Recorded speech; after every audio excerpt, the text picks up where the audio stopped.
আপনি আমার কানের সামনে কি হয়েছে মিস্টার সেন, তাড়াতাড়ি উঠুন উঠুন, কি করছেন তাই এইসব বলে টলে তো আমার কান ঝালাপালা করে দিয়েছে। আর এখন যখন চোখ খুলেছি তখন আপনার প্রবলেম হচ্ছে। সেকেন্ডলি নেহা বলে, গোরা সেন কেন, আজ তোমাকে কেউ আমার হাত থেকে বাঁচাতে পারবে না এলা বোস। গোরা ছুটে এসে এলার সামনে দাঁড়ায় যাতে গুলিটা এলাকে না লাগে। এলা চিৎকার করে বলে, এটা আপনি কি করলেন মিস্টার সেন? কে আপনার এত বড় সর্বনাশ করলো? বিক্রম এসে উপস্থিত হয়। সুনেহাকে ধরতে না পারলে তার গাড়ির নাম্বারটা ক্যাপচার করে নেয় বিক্রম। এলা বলে, আপনি চোখ খুলুন মিস্টার সেন, আপনার কোনো ক্ষতি আমি হতে দেব না। আপনার কিছু হয়ে গেলে আমি শেষ হয়ে যাব। প্লিজ চোখ খুলুন মিস্টার সেন, আপনার কিছু হয়ে গেলে আমি তো মরেই যাব, শুনতে পাচ্ছেন? গোরা চোখ খুলে তাকায় তখন এলার দিকে। কি বললেন এলা বোস?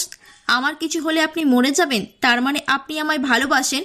এলা তখন বলে, আপনি কথা বলছেন কি করে? তার মানে এতক্ষণ মরার অভিনয় করছিলেন?